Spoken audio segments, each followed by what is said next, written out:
Hi, welcome to It's a Crime. I'm Linda, and today we're going to be talking about the latest search for Gannon Stauch. Authorities have been searching north of Colorado in Douglas County between Palmer Lake and Larskpur for the last few days. Now, a few days before they announced this search, I did mention in this video about my thoughts and how I thought it would be possible for Tecia to go from Petco an hour out and an hour back. I also shared my thoughts why I think that. So first, I'm going to go back to the timeline now, knowing what we know, and connect it to the search.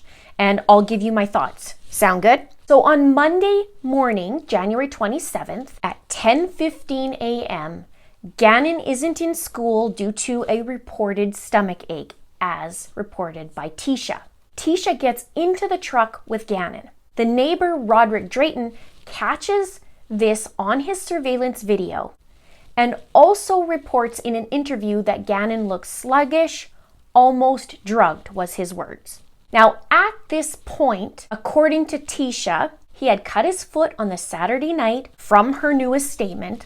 On Sunday night, he gets in trouble, as per her video, with Gannon in it, and her text stating on Monday that he has to go to the doctor because of a stomach ache.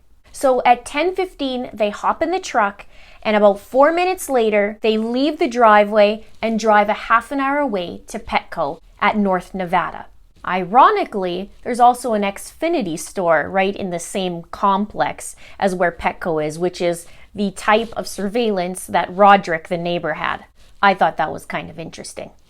Now at 11 a.m., Tecia is by herself in the Petco, and she buys, according to employees, 3 dog coats.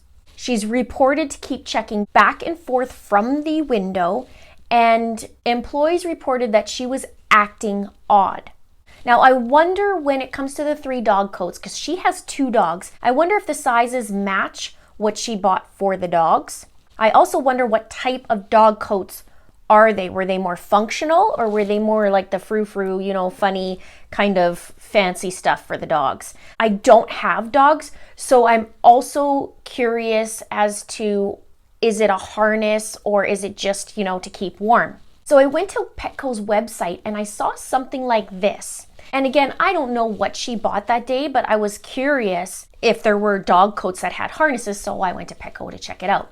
So I'm super curious of the size and the type of harness that she bought. So she checks out at 11 a.m. Now, 1 p.m., she goes back to Petco. So she has that 2-hour window in between that 11 a.m. Petco visit and 1 p.m. Petco visit. And like I mentioned before, she has enough time to scooch out of town and come back so she can be seen at Petco. And I'm curious what she did that second time.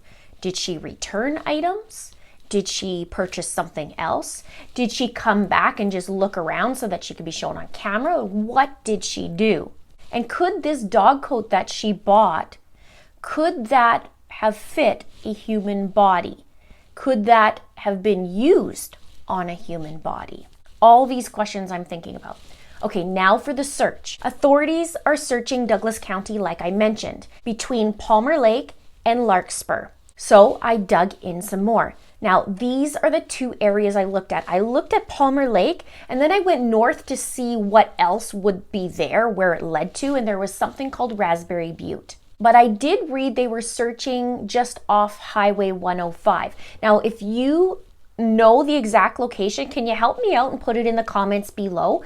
Because I haven't found that yet. I do know, though, they said it was 35 acres of land. And just so you know, if you don't know how much 35 acres is, I did a little search and it was around 26 football fields, give or take. That's a lot of area to cover. And they're doing a thorough job, so it's going to take even longer, right? I mean, I don't even know how long that could possibly take. But they have been a couple days now, and they said they'll go towards the weekend. They also mentioned that just authorities are looking. They're not taking any more applications for volunteers, and they said that it's only authorities that are doing that now, no citizens.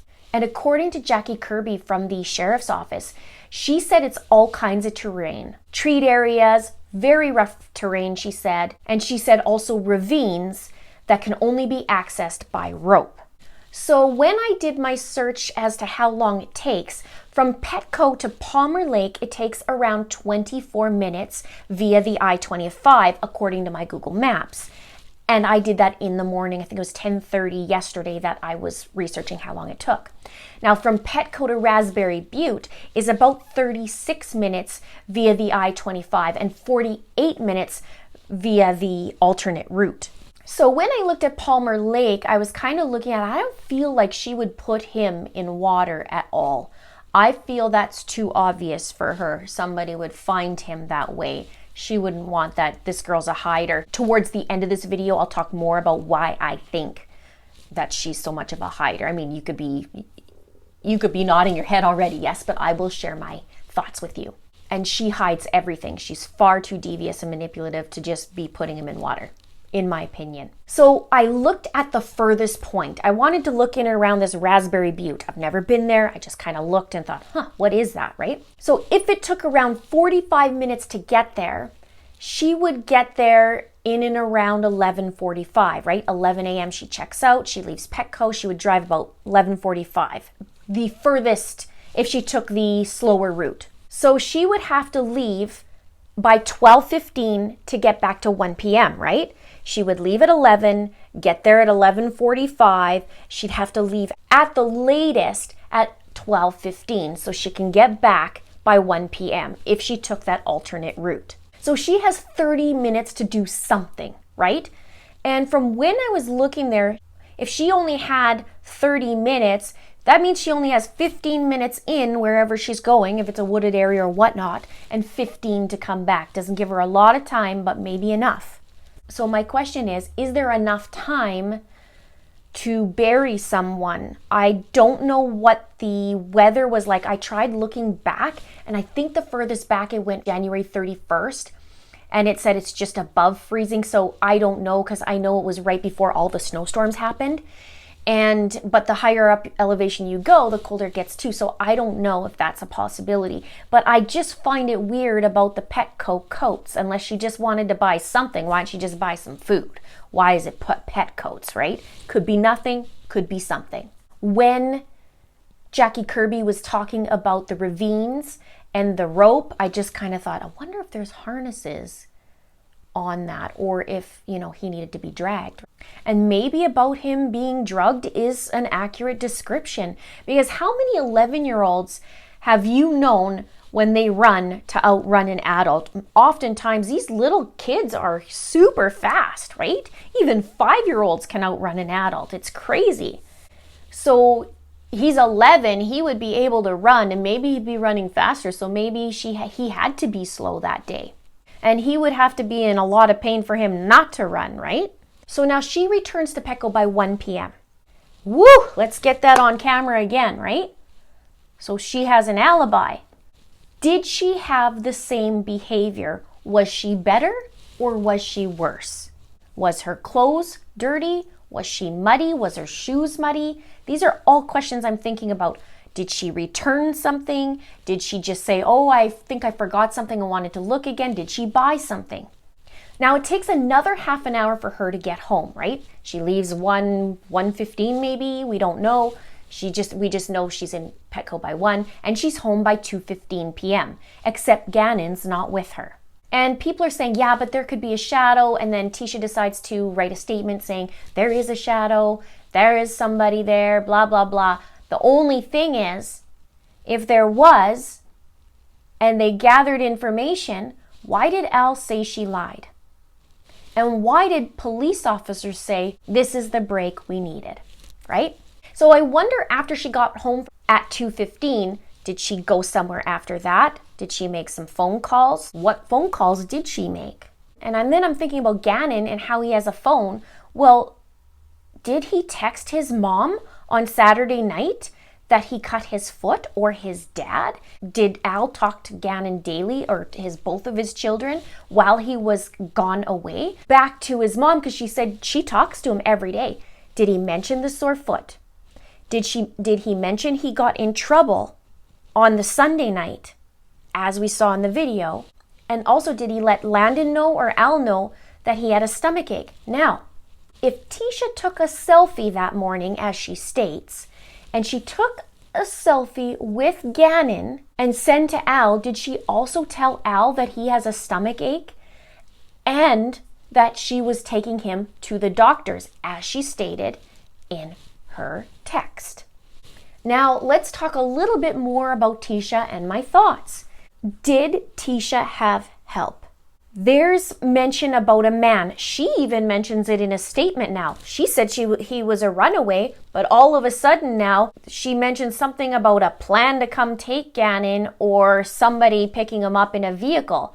There is no mention of that before, but now story's changing, right? And her story keeps changing in a lot of ways. And she's a woman with a lot of hidden truths, right? Hidden truths pretty much come out like lies. And let's rewind time a bit. She manipulated and lied and hooked up with Al while Al was married to Landon. Tecia was friends with Landon. There's the hidden truth, right? She manipulated and lied Al. And Al takes two, but I'm talking about from her point of view. And she manipulated that. She was saying about her teaching and how people are talking about how she lost her license and this kind of thing. And she proved to be lying on camera. She also proved to lie that she was accidentally recording Gannon. It's not accidental to get into your phone, press record, and do the exact clip that you needed to find if you accidentally recorded, right? And we can go on and on and on. All of it is one giant manipulation. And this is what I wonder. I wonder if the cops that are getting these over 400 tips, I wonder how many she made anonymously. Honestly. This woman is in true crime groups. She's tracking to see what everybody's saying, and then she's rebutting them. And I have a feeling Al, just a hunch, he doesn't see this side of her when he's home with the kids. I bet that's another manipulation. She lied about Gannon going to a friend's house, and she contradicted herself by talking about some other car and somebody must have come and grabbed him. And I mean, there's so many discrepancies, right? And I wonder if there is another person involved. But in this video, I'm talking if she did this by herself, she had time. She didn't have a lot of time, but she had time. These are my thoughts. Let me know in the comments below what your thoughts are. Keep it clean, keep it classy. I'm happy to see your comments, even if you have a differing opinion, no problem. Let's have a chit chat. Subscribe if you haven't done so already. Click that notification bell because some people aren't getting notifications. And I'm coming out with a lot of videos. Click that like button, share this out. Thank you so much for watching. See you soon.